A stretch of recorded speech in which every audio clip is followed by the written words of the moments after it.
Hello viewers, অচেতনতার free coaching চ্যানেলে তোমাদের সকলকে স্বাগত জানাই। আজকের এই ভিডিওতে তোমরা যারা ক্যালকাটা ইউনিভার্সিটিতে হিস্ট্রি অনার্সে 6 সেমিস্টারে পড়ছো, তোমাদের যে ডিএসসি A3 পেপারটি রয়েছে আধুনিক বাংলাদেশের ইতিহাস, এই পেপারটির একটি 10 নম্বর ইম্পর্টেন্ট প্রশ্ন, 1930-এর দশকের নেতাজি সুভাষচন্দ্র বসুর সঙ্গে জাতীয় কংগ্রেসের সম্পর্ক। এই প্রশ্নের উত্তর নিয়ে আলোচনা করছি এই ভিডিওতে।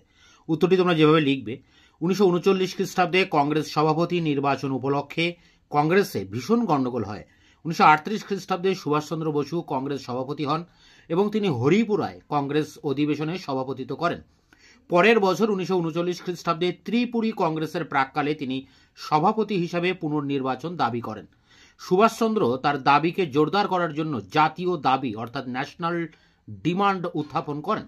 তিনি জানান যে তিনি কংগ্রেসের সভাপতি হলে পূর্ণ স্বরাজের দাবি জানিয়ে নির্দিষ্ট সময়ের মধ্যে তা দান করার জন্য সরকারকে চরমপত্র দেবেন। চরমপত্র অগ্রাহ্য হলে দেশব্যাপী গণ আন্দোলন শুরু করা হবে এবং কৃষক শ্রমিকদেরকে নিয়ে ব্রিটিশ সরকারের বিরুদ্ধে সমান্তরাল সরকার গড়া হবে। সুভাষচন্দ্রের বামপন্থী সম্পর্ক ও চরমপন্থী মনোভাব কংগ্রেসের রক্ষণশীল গোষ্ঠী এবং মহাত্মা গান্ধীর পছন্দই ছিল না।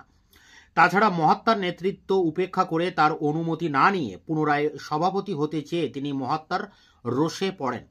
কংগ্রেসের অধীনে গণ আন্দোলন গঠন এবং ব্রিটিশ সরকারের সঙ্গে আলোচনা এ পর্যন্তই মহাত্মাই করেছিলেন। এখন সুভাষচন্দ্র তার বিনা সম্মতিতে ব্রিটিশ সরকারকে চরমপত্র দানের জাতীয় দাবি তোলায় মহাত্মা ক্ষুব্ধ হন। গান্ধীজির নির্দেশে সীতারামাইয়া কংগ্রেস সভাপতি পদের জন্য প্রতিদ্বন্দ্বিতা করেন। 29 জানুয়ারি 1939 খ্রিস্টাব্দে 1580/1377 ভোটে সুভাষ জয়লাভ করায় গান্ধীজি মন্তব্য করেন, সীতারামাইয়ার পরাজয় হলো আমারই পরাজয়। হরিপুরা কংগ্রেসে সুভাষ সভাপতি হিসেবে যে ওয়ার্কিং কমিটি নিয়োগ করেন তার 15 জন সদস্যের মধ্যে 13 জন সদস্য এই অভিযোগে পদত্যাগ করেন যে সুভাষচন্দ্র তাদের প্রকাশ্যে সমালোচনা করেছেন। নেহরু অবশ্য কিছুটা দ্বিধার পর অন্য অজুহাতে পদত্যাগ করেন। প্যারা করে দেখো, ত্রিপুরীতে কংগ্রেসের অধিবেশনের সময় অসুস্থ সুভাষ কংগ্রেসে যোগ দিয়ে তাকে সমর্থনের আহ্বান জানান।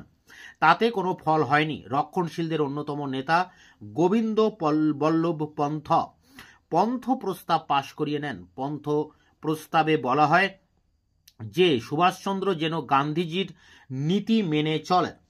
218/133 ভোটে পন্থ প্রস্তাব পাশ হলে সুভাষচন্দ্রকে তা মানতে বাধ্য হতে হয়। জওহরলাল, যার সঙ্গে সুভাষের কোনোদিন ঘনিষ্ঠ সম্পর্ক ছিল না এবং যিনি বরাবর মতভেদ সত্ত্বেও ছিলেন গান্ধীজির একনিষ্ঠ অনুরাগী, তিনিও সুভাষের বিপক্ষে ভোট দেন এই যুক্তিতে যে কংগ্রেসকে তিনি ভেঙে দিতে চান না। যে কমিউনিস্টরা ও বামপন্থীরা সুভাষকে জাতীয় দাবি উত্থাপনে প্রভাবিত করেন তারাও বিপদের সময় সরে যান। তারা যুক্তি দেখান যে না হলে কংগ্রেস ভেঙে যাবে। প্রশ্ন করা যায় তাহলে তারা কেন সুভাষকে জাতীয় দাবি উত্থাপনে এগিয়ে দিয়ে বলির পাঠায় পরিণত করেন। নিঃসন্দেহে বামপন্থীদের আচরণ নিরপেক্ষ ঐতিহাসিকের সমালোচনার ঊর্ধ্বে নয়। রক্ষণশীলদের আচরণের নিন্দা করার মতো ভাষা পাওয়া যায় না। সুভাষচন্দ্র তার ওয়ার্কিং কমিটি গঠনের চেষ্টায় গান্ধীজির নির্দেশ প্রার্থনা করায় গান্ধীজি প্রচ্ছন্ন অসহযোগিতা ও প্রকাশ্য নির্লিপ্তভাবে বলেন যে তুমি তোমার ওয়ার্কিং কমিটির সদস্য নিজে ঠিক করে নাও।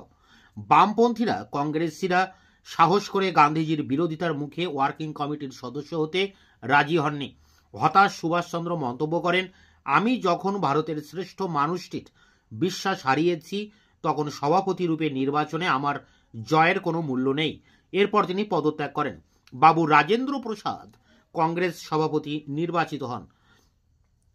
কংগ্রেসের রক্ষণশীলরা সুভাষের প্রতি এরপর প্রতিহিংসামূলক আচরণ করেন। সুভাষচন্দ্র ফরওয়ার্ড ব্লক নামে একটি গোষ্ঠী গঠন করেন। বামপন্থীদের সহায়তায় কংগ্রেসের পতাকার নিচ থেকেই বামপন্থী জোট গঠন ছিল তার লক্ষ্য।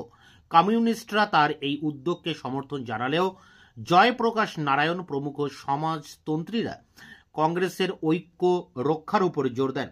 কংগ্রেসের রক্ষণশীল নেতারা সুভাষচন্দ্রের রাজনৈতিক জীবনকে খতম করার উদ্দেশ্যে তাকে শৃঙ্খলা ভঙ্গের অজুহাতে বাংলা কংগ্রেসের সভাপতি পদ থেকে বহিষ্কৃত করেন এবং 3 বছরের জন্য কংগ্রেসের কোনো পদ গ্রহণের অনুপযুক্ত বলে ঘোষণা করেন। এরপর সুভাষচন্দ্র ফরওয়ার্ড ব্লককে স্বতন্ত্র দল হিসেবে গঠন করেন। প্যারা করে দেখো, সুভাষচন্দ্রের সঙ্গে কংগ্রেসের দক্ষিণপন্থীদের বিশেষত মহাত্মা গান্ধীর বিরোধের পটভূমিকা সম্পর্কে বিভিন্ন মত ঐতিহাসিকরা দেন। এই বিরোধ নীতিগত বা ব্যক্তিগত ছিল তা আলোচনা করা যেতে পারে। সুভাষ ও গান্ধীর বিরোধ অনেকটা ব্যক্তিগত ছিল, কারণ সুভাষচন্দ্র নেহেরুর মতো কখনো গান্ধীর কাছের লোক হওয়ার চেষ্টা করেননি। হরিপুরা কংগ্রেসের সভাপতি রূপে সুভাষ আগামী আন্দোলনের যে ডাক দেন এবং স্বাধীনতার পর ভারতের গঠন সম্পর্কে রূপরেখা দেন, তাতে ছিল জমিদারি প্রথা বিলোপ, ভূমি সংস্কার, কৃষি ঋণ মুকুব, বৈজ্ঞানিক প্রথায় কৃষি প্রভৃতির কথা। তিনি বলেন, কংগ্রেসের মধ্যে ডান ও বাম পক্ষ দেখা দিয়েছে। হরিপুরা কংগ্রেসে সুভাষচন্দ্রের ভাষণ গান্ধী বা রক্ষণশীল কংগ্রেস নেতাদের বিরক্তি উৎপাদন করে। এর শোধ ত্রিপুরী কংগ্রেসে নেওয়া হয়। শেষ প্যারা, হরিপুরা কংগ্রেসের ভাষণ ও নীতিগত বিরোধ এবং গান্ধীজির সঙ্গে সুভাষের ব্যক্তিগত স্বভাবের পার্থক্য এক ব্যবধান সৃষ্টি করে।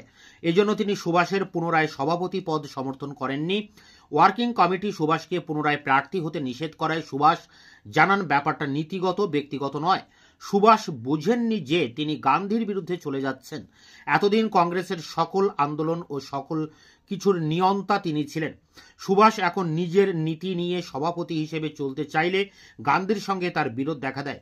বিবৃতি পাল্টা বিবৃতিতে জল ঘোলা হয়। শেষ পর্যন্ত ত্রিপুরীতে সুভাষের পরাজয় ঘটে। সুভাষের ভুল ছিল যে তিনি গান্ধীকে অবজ্ঞা করেন এবং বামপন্থীদের উপর বেশি নির্ভর করেন, যারা তাকে শেষ পর্যন্ত ডোবান। গান্ধীর ভুল ছিল সুভাষকে তিনি নেহরুর মতো জয় করার চেষ্টা করেননি, দূরে ঠেলে দেন। মহাত্মার পক্ষে এই আচরণ কল্পনা করা যায় না। তো এই ছিল গান্ধীর সাথে সুভাষের বিরোধের কারণ, বা জাতীয় কংগ্রেসের সাথে সুভাষচন্দ্রের 1930-এর দশকে কি সম্পর্ক ছিল, তার উপরে কোশ্চেন অ্যান্সার। এটি সংগ্রহ করে পরীক্ষার প্রস্তুতি নাও। দেখা হচ্ছে অন্য কোনো ভিডিও ক্লাসে। ততক্ষণে চ্যানেলকে সাবস্ক্রাইব করে রাখবে, বন্ধুদের কাছে শেয়ার করবে। ভিডিওটি ভালো লাগলে অবশ্যই একটা লাইক দেবে।